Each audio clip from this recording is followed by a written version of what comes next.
Kia ora, I'm Jess from the communications team here at the FMA, and you're joining me for the final episode of Jess Learns to Invest Season 1. When I began this series 12 months ago, I was a total newbie. Investing felt out of reach. But thinking about my future made me curious. What is investing really about? I had questions about money, risk, and whether it was all too complicated.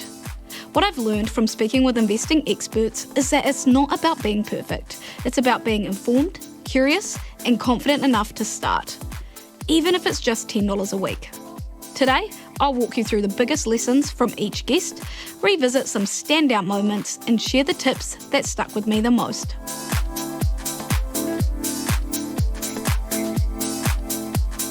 Simran Kaur from Friends That Invest kicked off our journey with the fundamentals.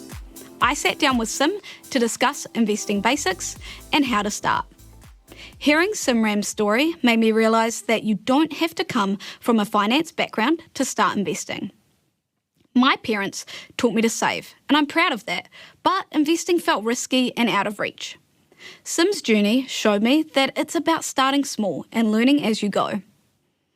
Sim's big message is that investing is for anyone who wants to grow their wealth.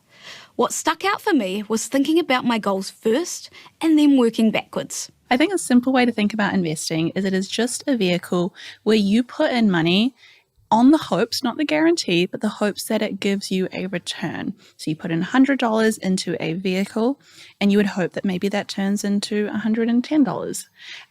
That's all it is. And what that vehicle is can be different types of asset classes. So it can be, I'm sure we'll talk about it. It could be shares, it could be property, it could be a expensive handbag that goes up in value. Like investments in themselves are a loose term.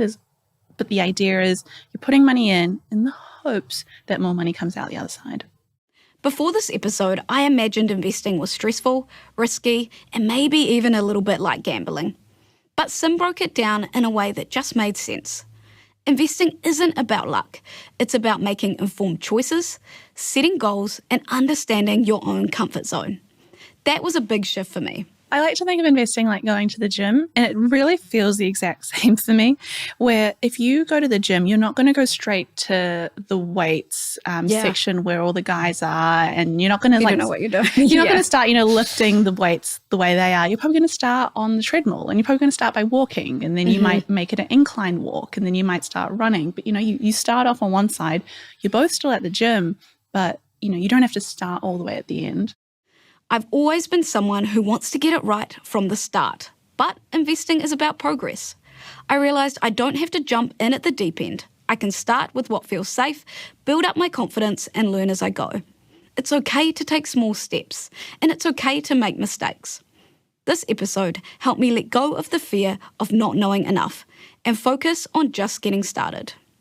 When you're investing, the way that I like to do it is I like to have 3 months of cash, 3 months of cash that I would need to survive. So my mortgage, my bills, my groceries, have that in a savings account, in my bank account that I can just pull if I need it. And I think that gives me so much comfort because cash does feel good. Just to know it's there. If anything happens, you can just, get out of any situation or help out someone in need. So I always like to have 3 to 6 months in that.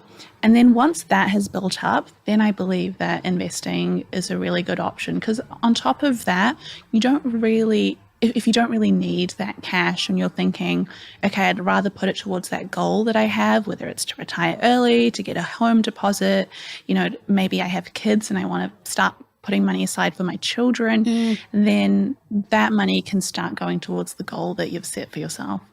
This advice was a game changer for me.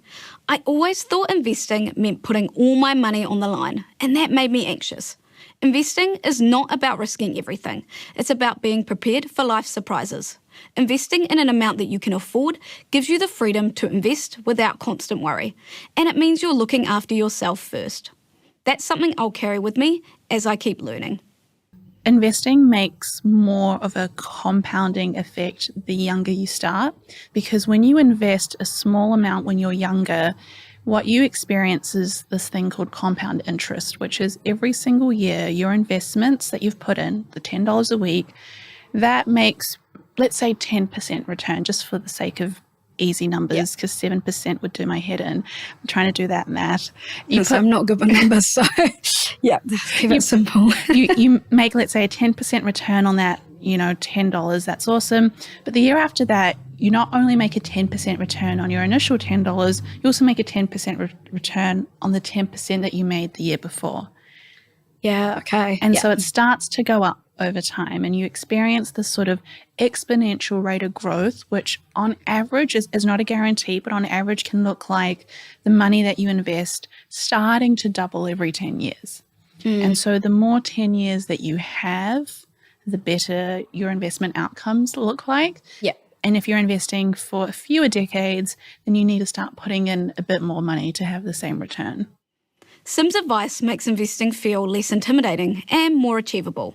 Remember to start with your goals and work backwards. Diversify your investments. Start small and let compound interest work for you. Episode 2, I spoke with journalist and author Frances Cook about Women Who Invest, a special episode for International Women's Day. This conversation was eye-opening, not just about investing, but about why it's so crucial for women to take control of their financial futures. Older women, are one of the fastest growing groups for being in poverty. So women often have to take time out of the workforce to have babies, which means their earning power is reduced, their savings are reduced, things like KiwiSaver is reduced. And then often we earn less throughout our lifetimes as well, which means earning power reduced, savings reduced, KiwiSaver reduced.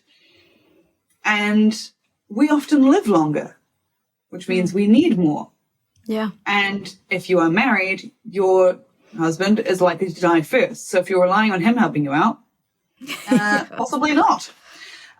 Or you get divorced, also very common.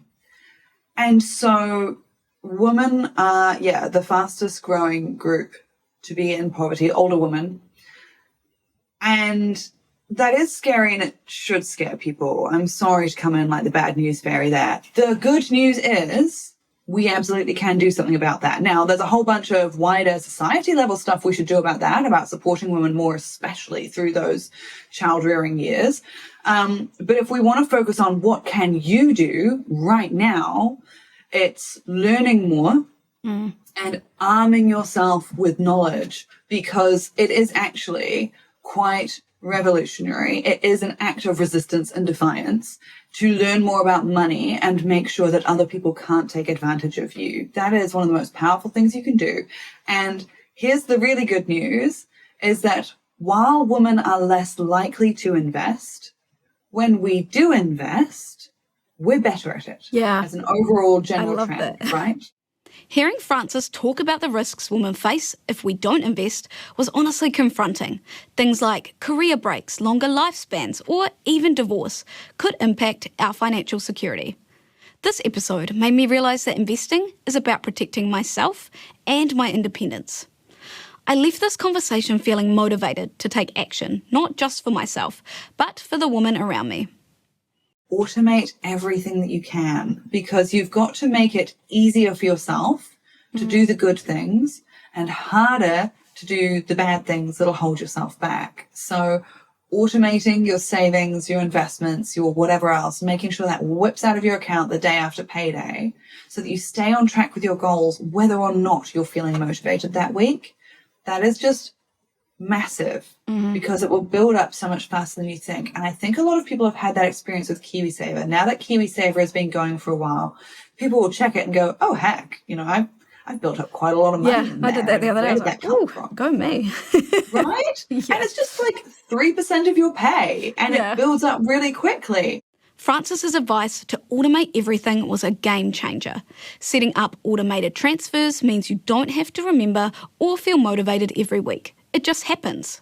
This tip made me realise that investing can be done in a way that doesn't have to be time-consuming.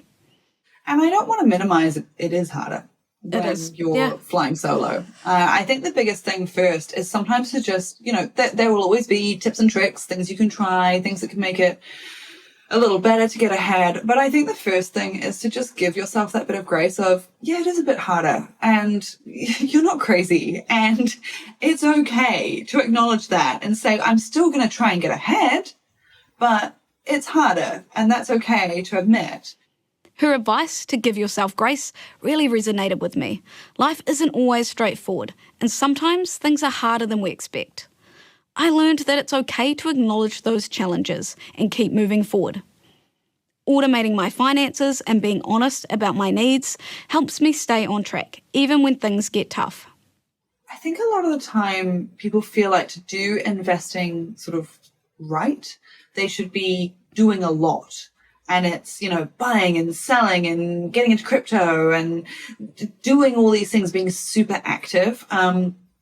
Whereas actually a lot of good investing should feel kind of boring. The goals it will get you to should be anything but boring. Yeah. But the investing itself probably should be a bit boring.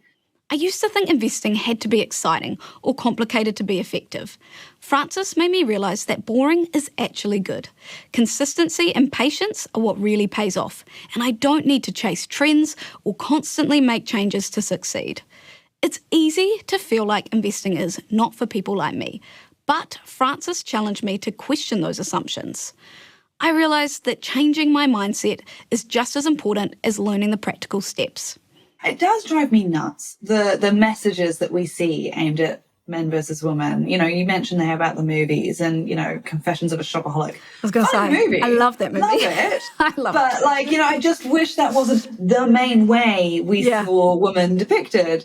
And we often see this in terms of even, I'll take on my own industry that I've come from. A lot of the articles aimed at women are talking about coupon clipping and budgeting and save here, save there, cook for less.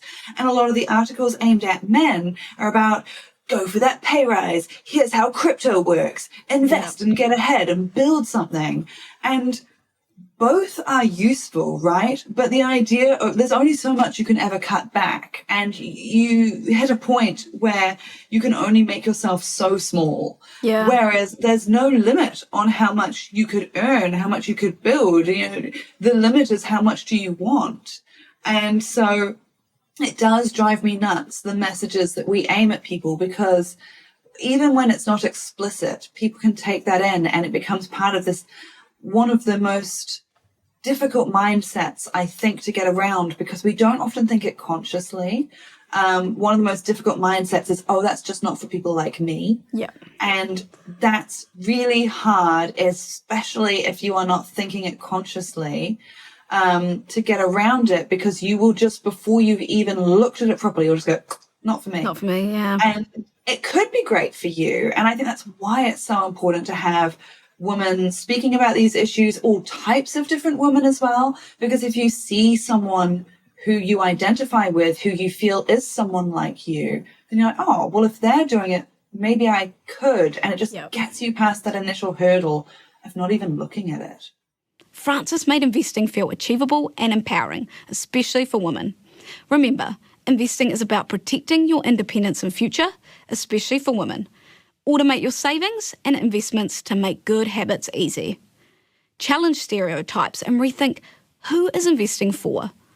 Consistency beats chasing trends. In episode 3, I sat down with Tom Hartman from sorted.org.nz to demystify managed funds.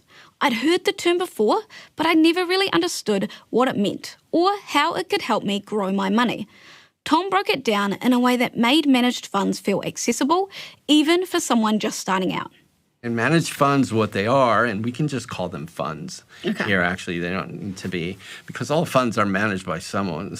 There's always a professional behind it. They're just pools of investor money that are then invested by a professional fund manager and by assets. And so in terms of assets is kind of like a bit of a technical word, but let's just say the best way to think about an asset is something that you buy that puts money in your pocket. If you think about most of the things you buy, they take money out of your pocket, right? And those are liabilities. Mm-hmm. And an asset instead is something that can grow in value, and that can be either because somebody will pay more for it after it becomes more valuable, or because it spins off in income itself. Before this episode, I didn't realise that KiwiSaver is actually a managed fund. It was eye-opening to learn that if you're in KiwiSaver, you're already investing. Managed funds aren't just for finance experts. They're a practical way for everyday people to grow their money with the help of professionals. And this is one of the key things about managed funds that we want to get across here, is that you can get your money out whenever you want. Yeah. They are what's called highly liquid, meaning always with investing, you're putting your money into something. It's one of the key questions. Well, how hard is it to get out? So when you invest in a property, for example, a residential property, it's not really that easy to get your money out, because you got to put your house on the market, you got to find a buyer, you get lots of other people involved in terms of, evaluations, all sorts of other things, and then you sell the house, and then that's the moment you get your money back. With managed funds, actually, it's just like a withdrawal from a savings account in a bank. I used to worry that investing meant locking my money away for years, but managed funds are surprisingly flexible. Knowing I can access my money if I need to makes investing feel much safer. It's reassuring to know that I'm not stuck if my circumstances change. A balanced fund is usually, the traditional one is one that holds half of it as shares and half of it as bonds. Okay, so that's sort of balance between the two. That's why it's called. Now, if you start to invest in things that are a little more risky, again, we're putting money at risk, right? So if you want to dial up your risk in order to potentially get a better reward, then you start to go towards a growth fund. Yeah. And then if you want to dial it all the way up, then you get to something called an aggressive fund. And we're not talking about what kind of investor you are. We're talking about the fund, that it's invested in an aggressive way, and that'll hold a lot of growth assets, such as shares and commercial property. Okay, so that's one way of dialing up the risk. But say if you don't want to dial up the risk, you want to dial it a little bit less. Okay, from balance, you can dial it down into conservative funds, which hold more bonds and less shares in commercial property. And then there's even defensive funds, which is basically holding more bonds and cash in the bank. So it's much more even like a term deposit. So the chances of those going down in value is very low compared to an aggressive fund, which can bounce all over the place. And so this is the other difference about why I like to tell people it's like going shopping. Because say if you and I went to the market right now and bought a punnet of strawberries, right, which happened to be in season, it's a little bit more like that. So if you think about those strawberries, at different times of the year, those strawberries are worth more and worth less, depending on what season we're in, right? If you get some good strawberries in the middle of winter, they're going to be worth more. You're going to pay for it, way to look at it, right? Because they're imported, because and different reasons. Right now, they happen to be cheaper. Right? And that happens with our investments too. So for example, in a fund, if you go get a basket of shares, at different times, depending on what kind of shares they are, they're going to be worth more, they're going to be worth less. And so when you look at your account, when you've got money in your managed fund, you're not looking at how much you have. You're looking at how much things are worth at a given time. So when we're buying into a managed fund, we're buying units, much like those strawberries. And we buy a certain, just like that punnet of strawberries, the number of strawberries doesn't change, but the value of them goes up and down. I never realised how many options there are when it comes to managed funds. Tom's analogy of buying units like strawberries helped me understand that the number of units stay the same, but their value changes over time. I learned that I can choose a fund that matches my comfort with risk, whether I want to play it safe or aim for higher returns. It's empowering to know I can adjust my strategy as my goals or circumstances change. You don't want to have all your eggs in one basket, so you want to be able to spread your risk. That's called diversification. That's really about if you think about those underlying companies, if you're investing in shares, if one of those goes down, you don't want to have all your money in that one company, because you're at risk of losing it all. But if you're spread about 100 companies, some will do well, some will drop off, and you will be able to grow your money over time without relying on the fortunes of a single company or even 5 companies, for example. So those are some of the pros. It's really you get professional management, meaning that there's a team of really good people who are working on this, who have a track record and who know what they're doing, who are taking care of the admin. And you don't have to, for example, do research on the individual companies. You don't have to know about given markets. Diversification was a concept I'd heard before, but Tom made it real. Instead of stressing about picking the right company, managed funds let me spread my risk across many investments. Plus, having professionals manage the fund means I don't have to become an expert overnight.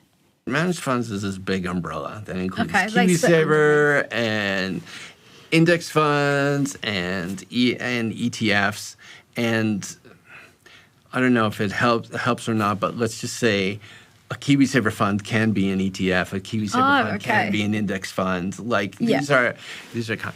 Now, in terms of a regular managed fund and an ETF, the difference between them only is technically behind the scenes.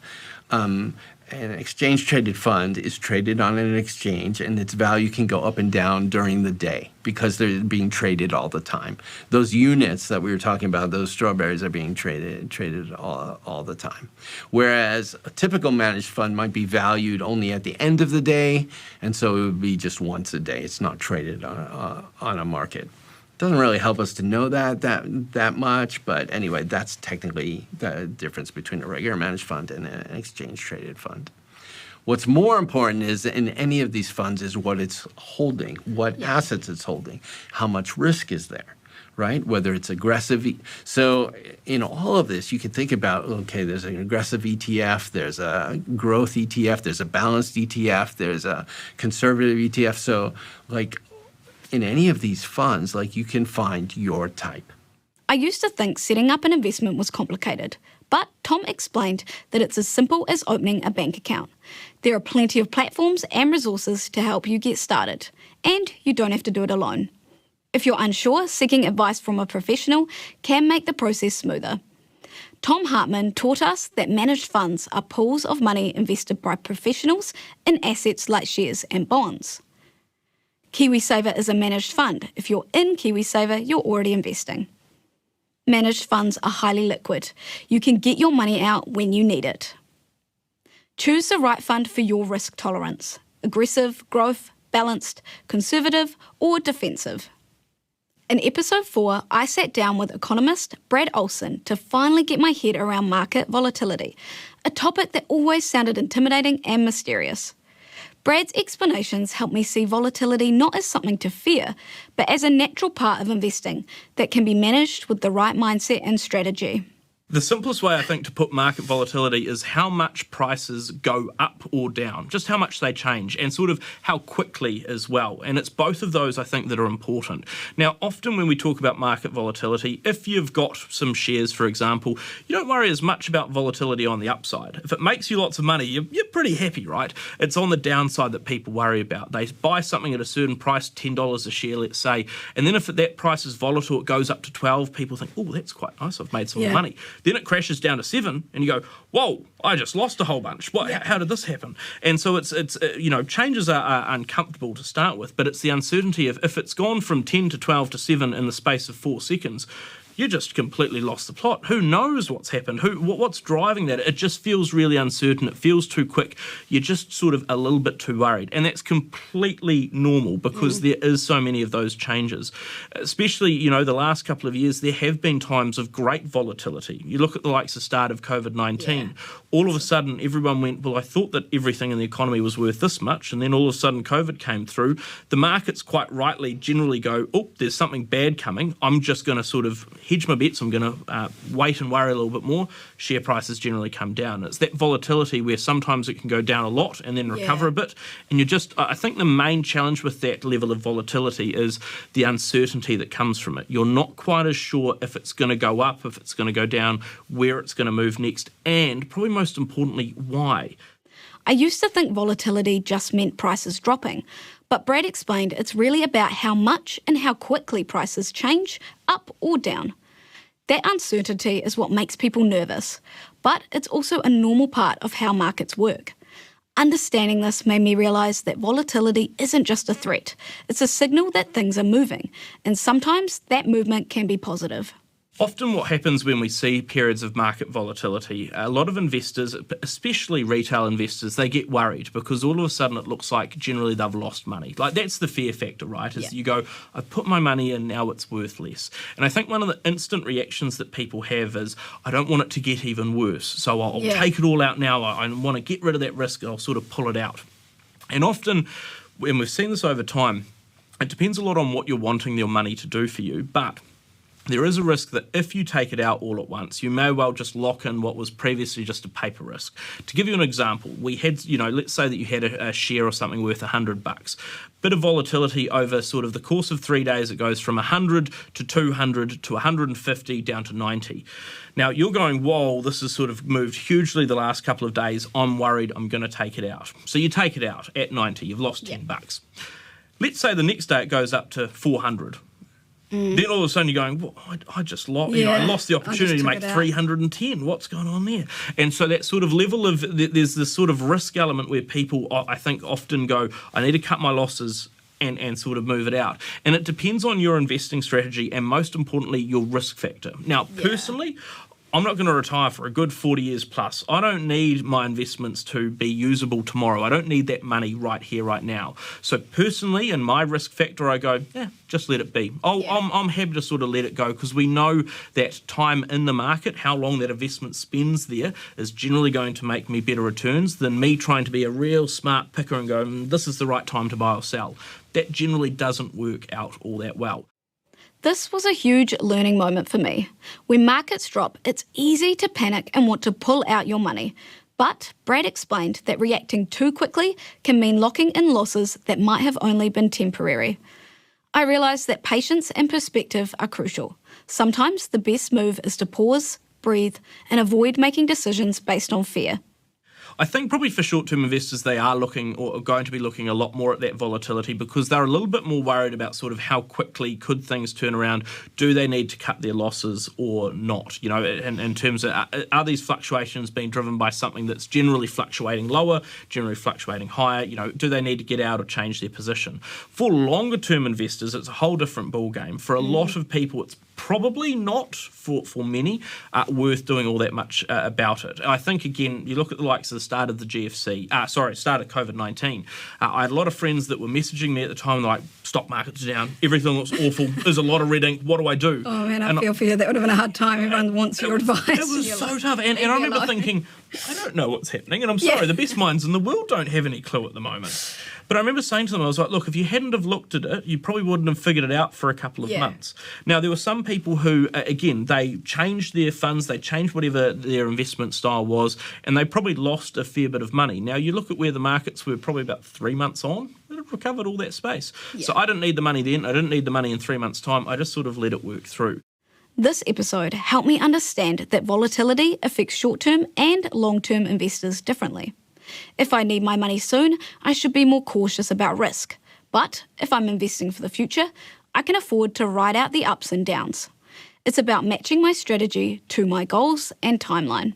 Look, it is tough. I think first thing is recognising that it's tough. A lot of times economists and other market commentators, we talk about this stuff like it's sort of not personal and it's not emotional. Like this is big bickies for some people. This is their money on the line. So just recognising that, this is a tough time. But again, I think the biggest part is you'd hate to make a rash decision and then regret two decisions. One, the fact of getting investing and then the fact of changing it. So the first thing is just around sort of taking that breath. Having a look out as well at taking a bit of a step back. You might well have seen that your investments, have fallen over the last couple of weeks. They might still be up on where they were a year ago or 2 years back or similar. So do take that long-term view because we do know that often there are cycles within the economy. There's some periods of volatility, but often we've seen a lot of growth as well the last couple of years.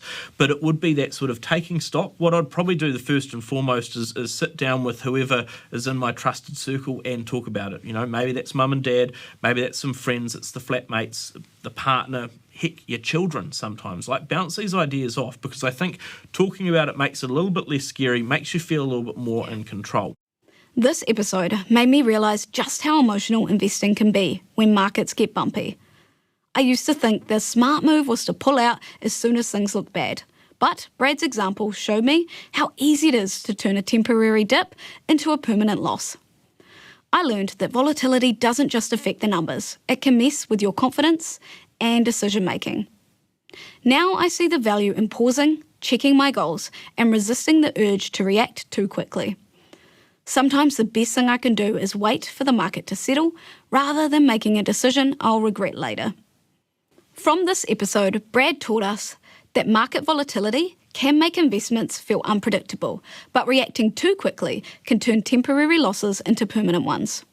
Market volatility can impact you differently if you're investing for the long or short term. And staying calm, informed, and focused on your goals helps you navigate uncertainty. In episode 5, I sat down with Vanessa Williams from realestate.co.nz to demystify property investing, a topic that's both exciting and overwhelming for many Kiwis. Vanessa's insights helped me see property investing as more than just buying a house. It's about strategy, creativity, and understanding your own goals. Whether you're purchasing your own home or a investment property, so that would, in the simplest terms, would be a home that you don't live in or that you live in, but the idea is to make a return out of it. So you might, and what I have seen before is someone purchased a 4-bedroom home. They made the garage into they kind of lined the garage with a bit of jib and some carpet. They lived themselves in the garage. Oh, wow. They rented out the 4-bedroom home. Yep. The intention of that was that, yes, they needed a place to live, but they actually wanted to purchase it to make a return from the property. So that is, in simple terms, if you're investing in property, it's purchasing something that is going to make you a return. I always thought property investing meant buying a house and waiting for it to go up in value. But Vanessa explained it's much more than that. It's about finding creative ways to make a return, whether that's renting out rooms, teaming up with friends to buy a do-up, or even living in the garage to rent out the main house. Hearing these stories made me realise there's no single right way to invest in property. Kiwi ingenuity really shines through, and it's inspiring to see how people adapt to make property work for their situation. There was another term when I was doing some research that it came up quite a lot, and I was like, I have no idea what this means. Capital growth or capital gain, I don't know which is most commonly used, but could you explain what that means? I certainly can, yes. So that is the money that you would make from the time in which you purchased the house to the time in which you sold the house. So I'll go back to my wonderful $1 million example again, just for my simple maths brain. But if I purchased a house for $1 million and 10 years later I sold it for $1.5 million, the capital growth in that house is that $500,000 that I made on top of the price that I paid to purchase it. So that's really a lot of what we talk about here in New Zealand, because we've had such strong capital growth over the decades here in New Zealand. This episode made me realise how important it is to be honest about my goals and risk tolerance before jumping into property investing. Vanessa's explanation of capital growth helped me understand why so many Kiwis see property as a nest egg. But she also made it clear that returns aren't guaranteed and the market can shift unexpectedly. I learned that property investing isn't for quick wins. It's a long-term commitment that requires planning, patience, and sometimes adapting your strategy if life changes. So that is typically the amount of time that you are going to take your mortgage. How many years you're going to take your mortgage over. So as in most of the time, you would take a 30-year mortgage, depending on your age. Some people might not be able to get a 30-year term mortgage or loan for over 30 years. The other thing, What would you typically do? You would typically do it over about a 30-year period for most people. That's a pretty common term. The other thing that I would suggest looking at is actually how you cut up your loan in terms of what interest rates are happening at the moment. So the other way you could say, I'm going to take my mortgage out for 20 years, or I'm going to take it out for 30 years. If you have come into a windfall of money, or you've just accelerated in your career and got a really juicy pay rise, and you might go, actually, we're going to talk to the bank and we are going to reduce the term of our loan from 20 years to 10 years, which will mean that your repayments will more than double. But you're like, well, actually, my salary has just worked out so fantastically that what we're going to do is we're really going to chop out this mortgage as quick as we possibly can. Then that might be a time that you would change your loan term. But again, really working with your mortgage advisor on this to go, we recommend that for your age and your income that this is what you should do, this is what you should try and achieve. Because you've got to remember as well as that at the time you'll also lock it in for a certain period of time. Loan terms and interest rates always seemed confusing, but Vanessa broke it down in a way that just made sense. I learned that there's flexibility in how you structure your mortgage and that working with experts can help you find the best option for your situation. It's not just about picking the longest term or the lowest rate. It's about understanding your financial goals. Vanessa made property investing feel more accessible and less intimidating. I'm leaving this episode with a lot more confidence to explore property as an investment option. My key takeaways from this episode are that property investing is about making a return, not just owning your own home. There are creative strategies to get started, from renting out rooms to teaming up with friends or family. Capital growth is a key concept, but returns aren't guaranteed and the market can shift. In episode 6, I spoke with Kim Martin from the Treasury to finally get clarity on bonds, a topic I knew the least about before this episode. Kim's explanations helped me understand how bonds work, how they differ from shares, and what makes them a unique investment option. So if you're buying a share, maybe you've got $100, maybe you look at a company you want to buy, and then if that company does really well, let's say they make shoes, you will then get a really good return. You might get $180 back from the $100 you put in. If the company does poorly, they don't sell any shoes, when you come to get your money out, maybe you only get $80. So you're really investing to benefit from how well that company does. That very same company that makes shoes may also issue bonds. But you're getting quite a different thing when you buy the bond.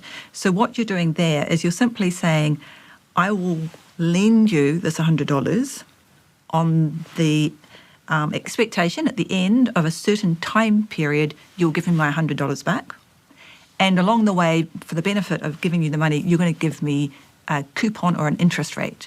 So it might be 5%. So it's a little bit more like putting your money on a term deposit in the bank. Mm-hmm. So you're less able to benefit if the company does well, but equally you don't get undermined if they do poorly. But in both accounts, whether you buy the share or whether you buy the bond, if the company totally goes bankrupt, you can lose all your money. I always thought bonds were just another type of share, but Kim made it clear that bonds are actually a loan. You lend money to a company, council or government, and they pay you interest and return your money at the end.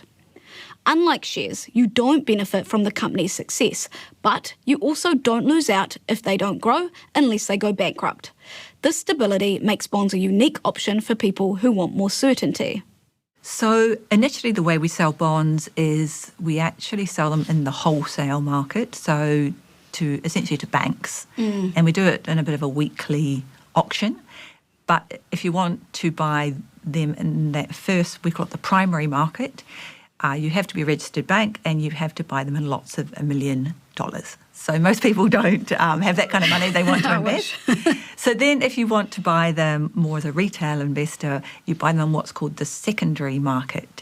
And then for our bonds, you can buy them in parcels of $10,000 and then $1,000 thereafter, so 10, 11, 12. There are other methods, and we'll maybe touch on that, where you could buy them through other platforms where you can get them in much smaller dollar amounts. Kim explained that choosing bonds is all about matching your risk tolerance and time frame. AAA rated bonds are safer but pay less interest, while lower rated bonds pay more but come with more risk. You can also pick how long you want to invest. Some bonds mature in a year, others in decades. This flexibility means you can tailor your bond investments to fit your personal goals and your comfort levels. So the idea is, well, there's a few choices you have to make. As we've talked about, there's always risk and return, and that even within bonds, there are different risks. So there's something that's called a credit rating. Yes. And you can get a credit rating really gives you a symbol of what is the risk that that company or that country or that government, so semi-government entity won't give you your money back because they go bankrupt. And it's a bit like school grades. If it's the top one, it's AAA, and then they go down from there, there's B and there's C.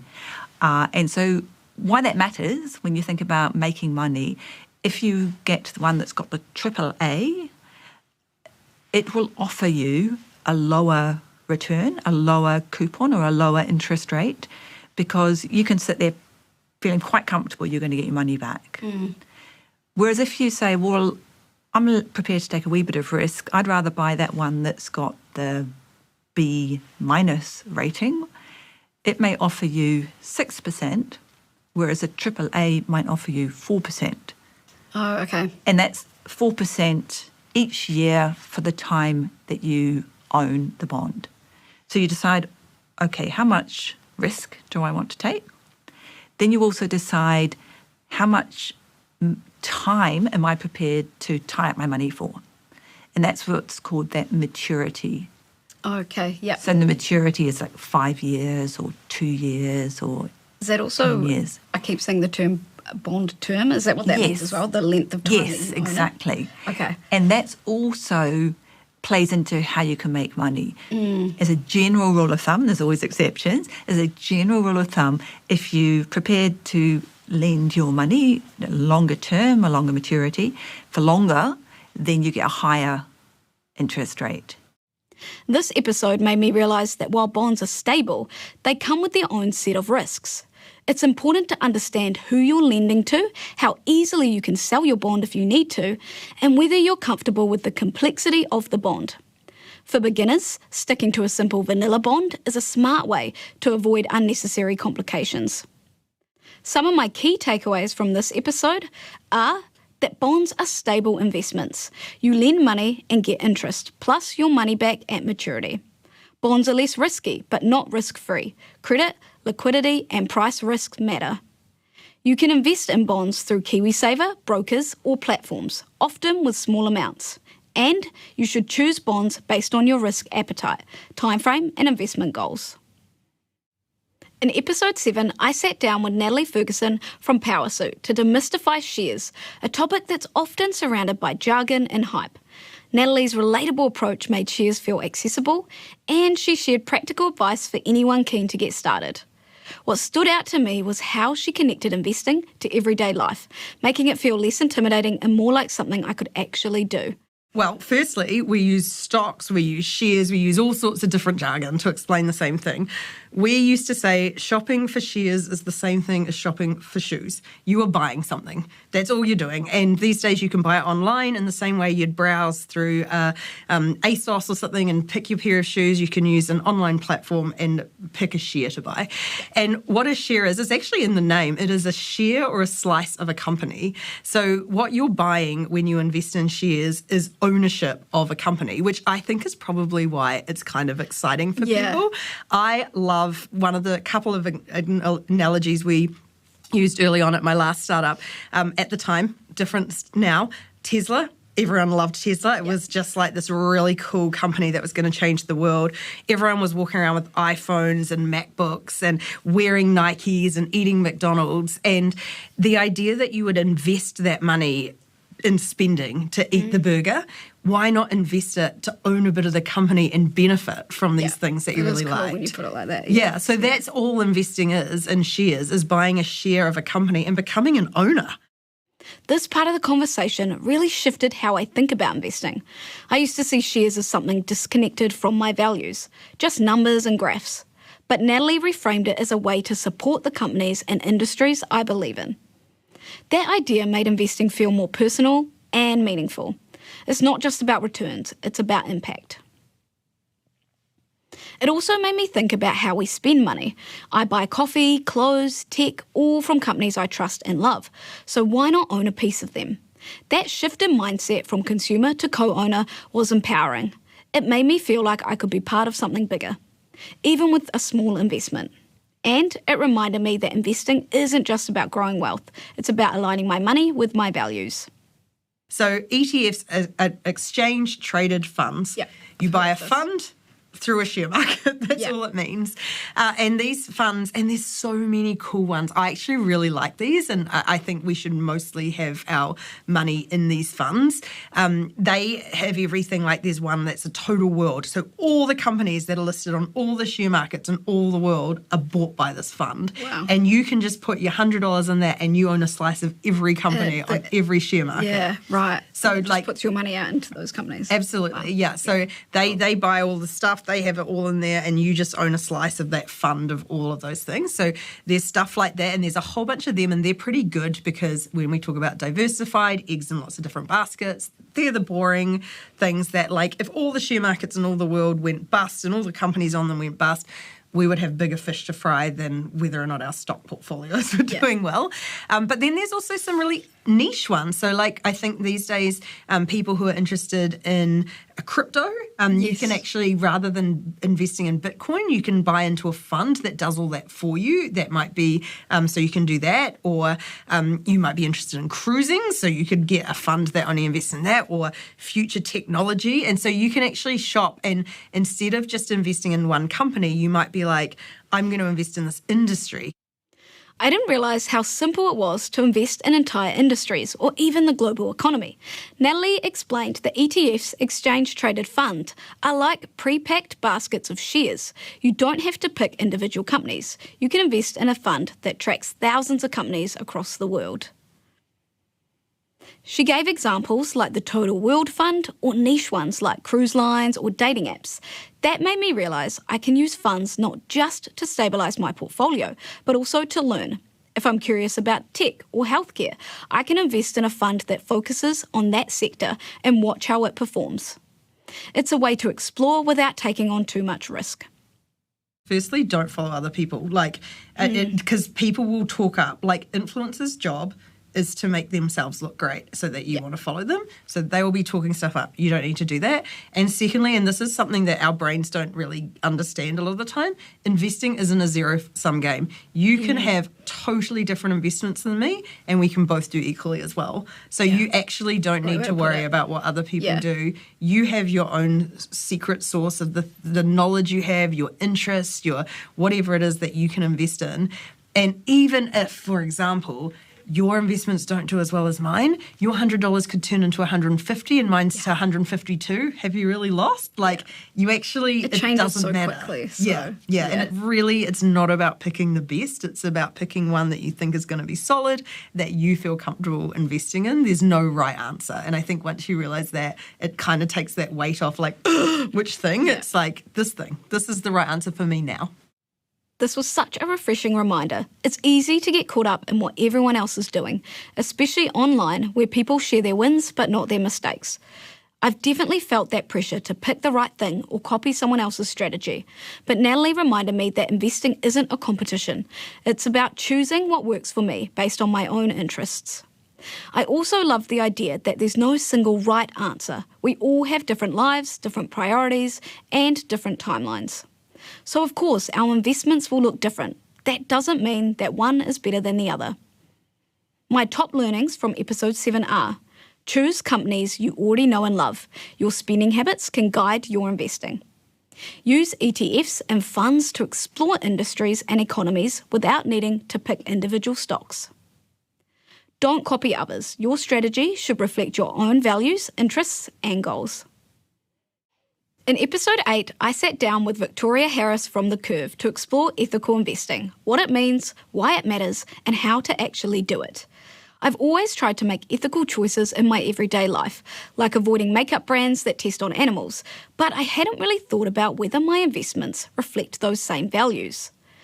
This episode made me realise that investing is about voting with your wallet and shaping the kind of future you want to support.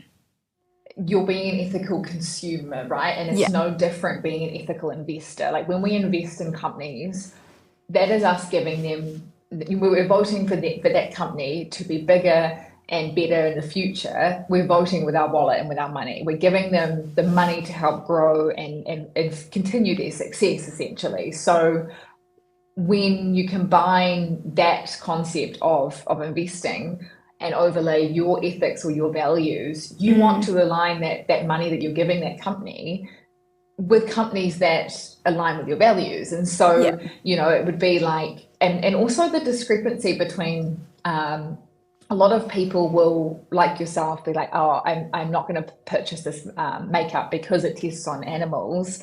But they might not realize that they're actually investing in that company through their KiwiSaver or through a fund they have money in. And so it's having this, like, I guess, full overview of your spending and your saving or investing and where your money is, because money is power and it's opportunity and so it does, when you give it to these companies, it does, it is a big tick for them to say, I want to invest in you, my values align with you. Whereas if we take kind of traditional investing, it's just, you just want a return. So it's like you're going to invest in anything or everything that you just want to get, the maximum return you can get. It doesn't matter if it's in, a company that does test on animals, or a company that, an oil and gas company, or a company that might make its money from gambling. Like, it doesn't matter to you because you just want to make a return. I never thought of investing as a form of activism. If I wouldn't buy from a brand because of its environmental or social impact, why would I invest in it? Ethical investing is about walking the talk, and that includes checking where my KiwiSaver is going. What I also appreciated was Victoria's reminder that ethical investing isn't just about values. It can also be smart financially. Companies that ignore climate risks or diversity issues might face scandals or lose investor trust. So ethical investing can actually help future-proof your portfolio. It's not about sacrificing returns. It's about being thoughtful and strategic. With ESG investing, which means environmental, so things like climate impact, energy use, waste, pollution, like anything to do with the environment comes under the E. Then we've got social, so think of like how a company might treat its staff, its customers, its community, all of those things come under the social aspect. And then governance, which is like board diversity, does it have different ages, genders, ethnicities on the board? Does it pay its executive team like exorbitant amounts, or is it actually, fair? And then like transparency and stuff like that. So E, S, and G, like those were kind of the three buckets of things were lumped into, and it was kind of like a measuring criteria. Like, okay, do you tick your E? Do you tick your S? Do you tick your G? Okay, you do. Okay, cool. You're a responsible company or a sustainable company or an ethical company, whatever you kind of want to call it, and we can now invest in you. Whereas I think companies cottoned on to that a bit and were like, okay, cool, we just need to tick these three buckets essentially. We'll be able to, people will think we're really good. And so I think people have just evolved since then and realized, everyone has different values and different ethics. And it's not a tick box. And what you might want to invest in, I might not, because we've got different values. And so it's kind of, it's definitely, ESG is kind of less about morals and ethics and more about, I guess, the risk and performance side. I've seen the term ESG everywhere, but I didn't really know what it meant.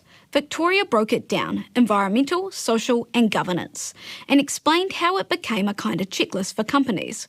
But just because a company scores well on ESG doesn't mean it's truly ethical. For example, a company might have a diverse board and treat its staff well, but its core business still involves something you might deem as unethical. That was a big learning moment for me. ESG can be a helpful filter, especially for beginners, but it's not the whole story. Victoria's advice was to look deeper, ask what the company actually does, and whether that aligns with your values. You figure out your non-negotiables, and then I would say figure out, what are your kind of financial goals, and then kind of work back. So if your financial goals, say, is retirement, and you want to invest in some ETFs to get there, it's like, okay, cool. I now know my non-negotiables. I know my financial goals, and then, okay, what are some ETFs that kind of that cover those non-negotiables, or exclude those non-negotiables. And yeah, you kind of, and then there might, like I said, it's probably not going to be perfect. There's probably going to be funds or ETFs that you're like, okay, they invest in this, but that's not a non-negotiable. It's something I'm not really that comfortable with, but it doesn't include any of my absolute no-nos. So I'm going to invest in it. But yeah, it's like balancing.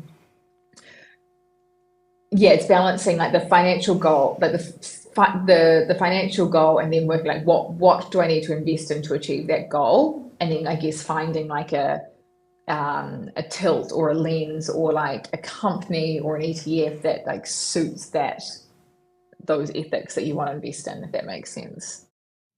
Ethical investing doesn't mean you have to agree with every company in a fund.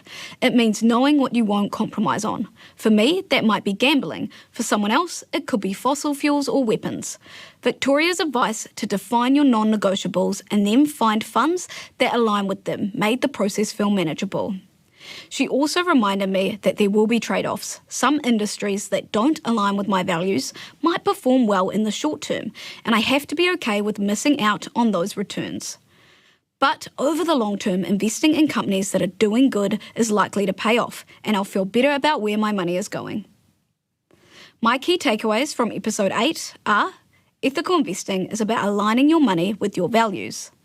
Ethical investing can still deliver strong returns. ESG is a helpful starting point, but it's not perfect. Look deeper into what companies actually do.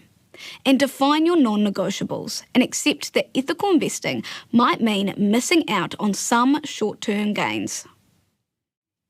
In episode 9, I sat down with Samantha Maguire from our regulatory services team at the FMA to talk about something that's becoming increasingly urgent: investment scams. We covered everything from Ponzi schemes and fake crypto platforms to deepfake endorsements and emotional manipulation. This episode really opened my eyes to how sophisticated scammers have become and how vulnerable even the savviest investors can be. Other things that you'll see, and we've had a whole range of them, is with AI and deep fakes. It's getting so good. You just can't tell. You can't tell. But we've seen a range of people actually impersonated. Yeah. So it could go from, we've had New Zealand politicians, we've had New Zealand celebrities. They particularly like radio hosts and morning TV people. Yeah. We've had reporters, and we've just had a recent pivot into business leaders and financial commentators. And as you said, some of those people were coming out in the media saying they couldn't tell the difference between the real image and the AI-generated image. But, quite a sophisticated, layered scam, because not only you've got this this endorsement from a celebrity or, a personality, shall we say. But, when you read into it, it's layered with, a fake article that sounds, it's got some sensationalism there. It's got a hook. Yep. New Zealand pensions are going to go, or, we've seen some where the Prime Minister's claiming things. People are attracted by that. They believe it, and they do one of the things that you should never do. They click on the link. Yeah. This part really shook me. I'd heard of deepfakes, but I didn't realise scammers were using them for fake endorsements and to lure people into bogus investments. Sam explained that these scams are designed to look legitimate, from slick websites and fake testimonials to fake news articles. It's terrifying how easy it is to fall for them, especially when they're shared by someone you trust. What stood out most was when Sam explained that scammers prey on emotion. They use urgency, excitement, and even fear to get you to act quickly. That's why Sam's advice to pause before you click really stuck with me. Slowing down gives you time to spot the red flags. So a Ponzi, and it is actually, you mentioned MLMs. Yes. Ponzis and MLMs have a little bit of a similar flavour to them, and they kind of almost act interchangeably. But essentially the modus or the what a Ponzi scheme is basically the people that invest after you, they use those monies to give the returns. Okay. So, that's why they encourage other investors. So the person at the top of the tree is getting their money out, but that money, there's no investment there. They're being funded by the people that come in at the bottom. Okay. So it's like a funnel, an upward funnel. Yeah, good way to describe it. Yeah, that makes sense. Yeah, so that's what a Ponzi is. A pyramid scheme operates in a very similar manner, but it's more about the recruitment, and you'll hear things like uplines and downlines and things like that, but your return is based on who you recruit into the scam. Right, okay. So it's quite insidious in the fact that often the people you recruit are the people you know. You're bringing in your friends and family. Yeah. And, it might sound like, it sounds a little bit harmless, we're all winning. Yes. But, if you've recruited your grandma and she's further down the chain and then the bubble pops, are you really that comfortable about grandma losing all her money? Mm.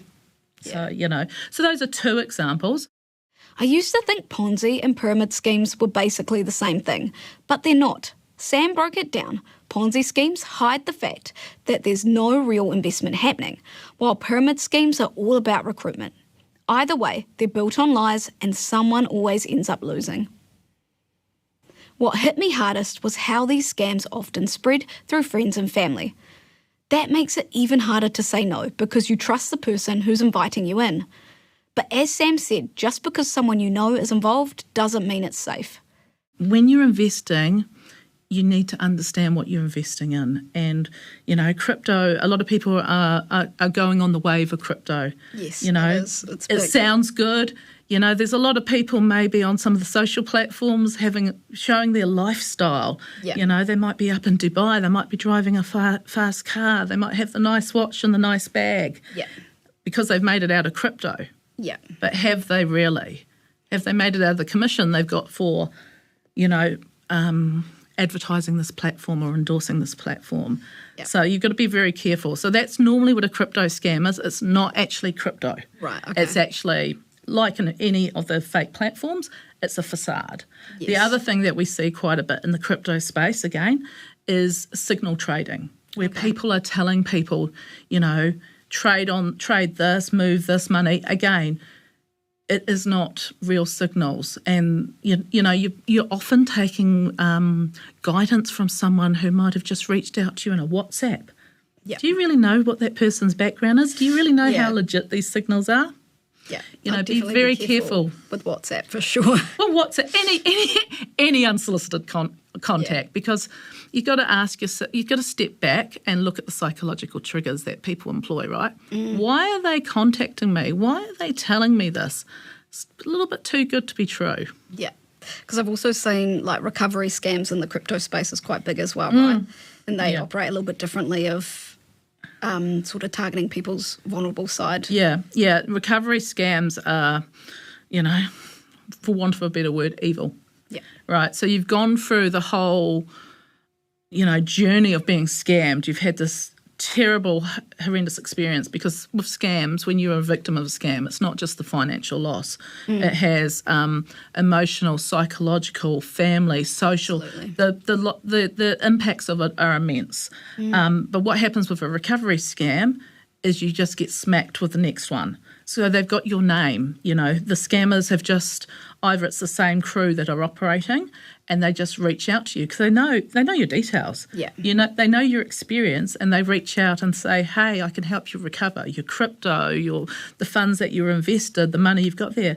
All they're after is more money. It's more, yeah. Yeah, and the sad truth, when you have been scammed, the likelihood you are going to recover your money is fairly limited. Sam explained how some platforms show you a fake dashboard with fake returns, but when you try to withdraw your money, it disappears. That's terrifying. The big takeaway for me was if you don't understand what you're investing in, don't invest.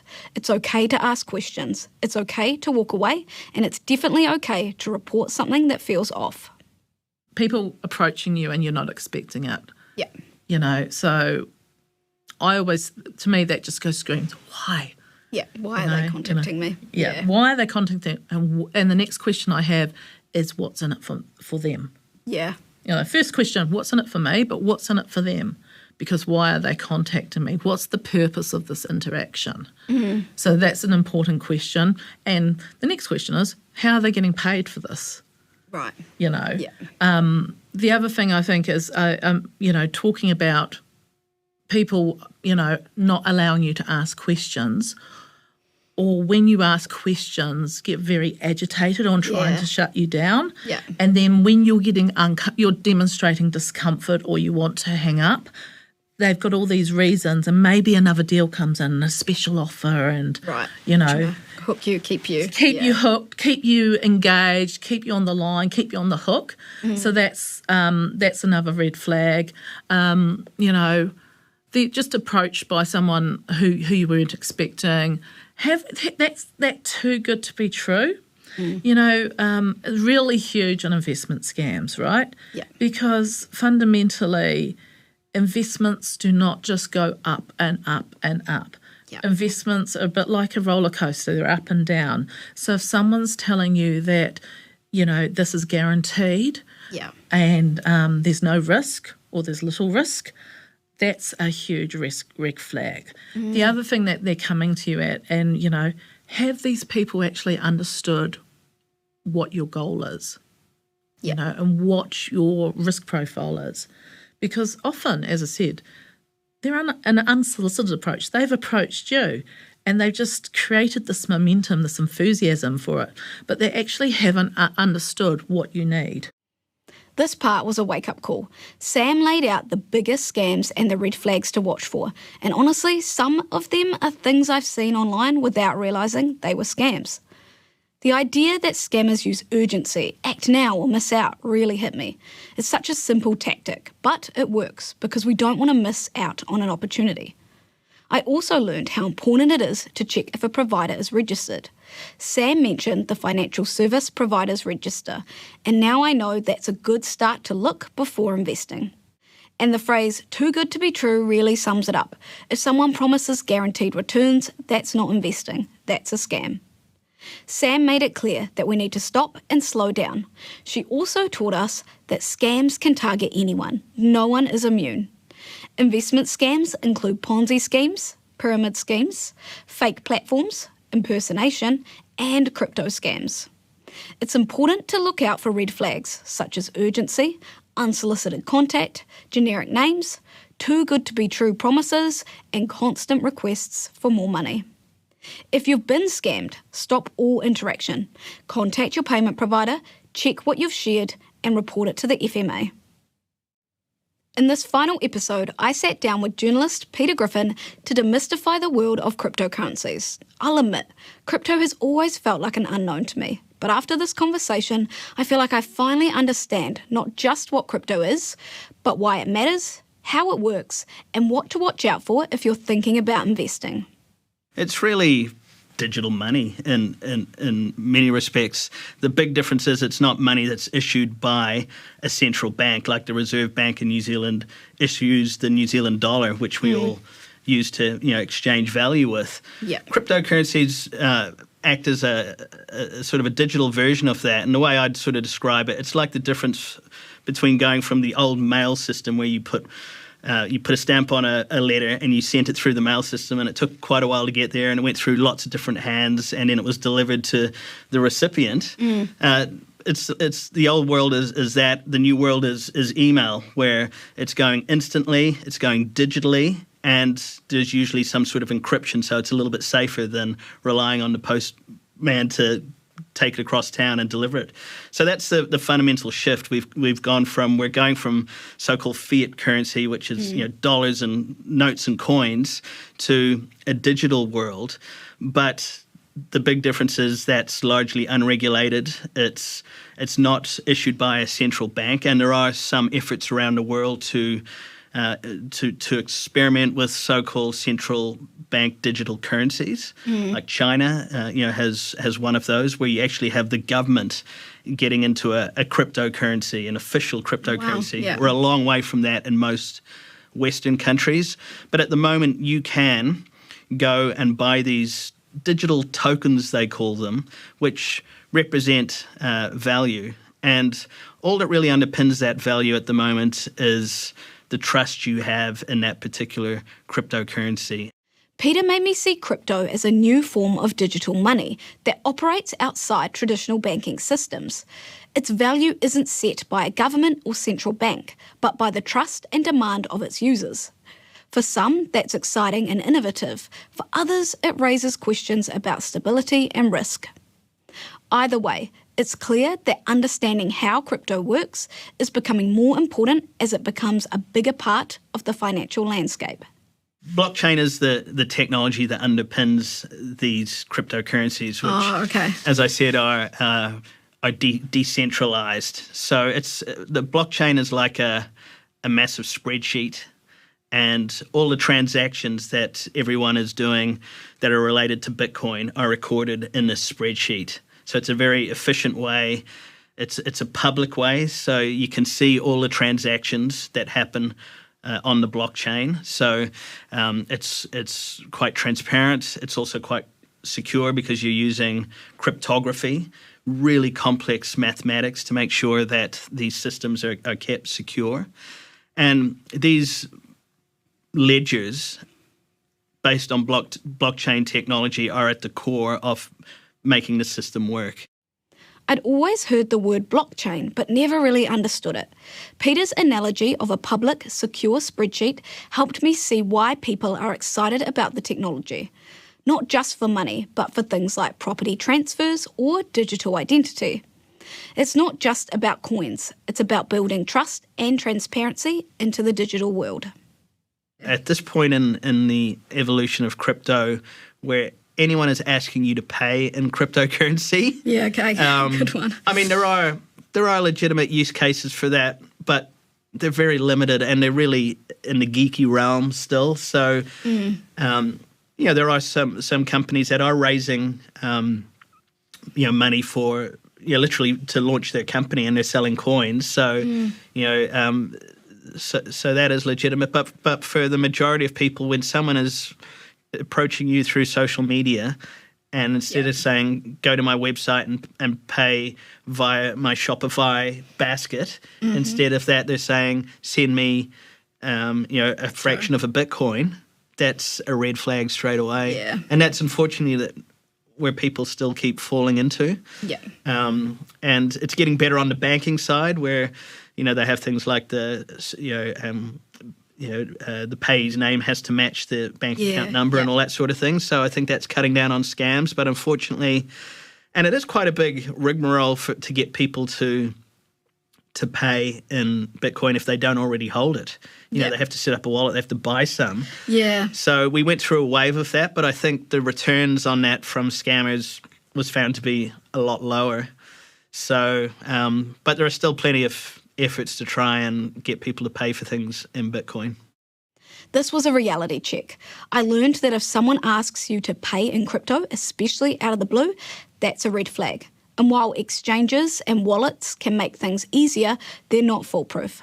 The bottom line, do your research, stick with reputable platforms, and never invest more than you're willing to lose.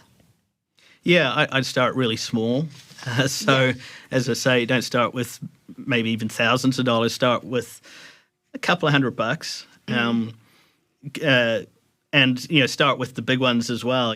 Definitely don't go all in on so-called meme coins. Something you've probably seen on social media. That is the flavour of the month and might be up 1,000% today, but it's just as likely to be gone, in a year's time. So start small and start with the trusted players, the big exchanges, the ones that have been in business for a long time. There's at least one big one in New Zealand that's been around for a long time. There are several big ones overseas as well. So do your research and buy from trusted companies. If you're determined to give crypto a go, Peter's advice is to start small and stick to the well-known coins and reputable exchanges. Crypto investing can be unpredictable. Some coins gain huge value, while others can disappear completely. The key takeaway for me is that crypto, like other investment types, comes with risk, and it's a good idea to do your research. My key takeaways from talking to Peter are: crypto is digital money, but its value is built on trust, not government backing. The technology is powerful, but the investment space can be risky and volatile. Only invest what you can afford to lose. Scams are everywhere. Be skeptical of anyone asking for payment in crypto, promising guaranteed returns, or rushing you to act. Do your research. Use reputable platforms and check official warnings before you invest. That brings us to the end of Jess Learns to Invest, Season 1. Thank you for joining me this year. I hope you learned as much as I did. Let us know in the comments if you have any questions. We're working on what Season 2 could look like, so I'll see you next year. The content of this podcast is of a general nature and is not financial advice. The thoughts and opinions of guest speakers are not those of the FMA. The FMA recommends that our audience seek advice and respect to investing from a regulated financial advisor.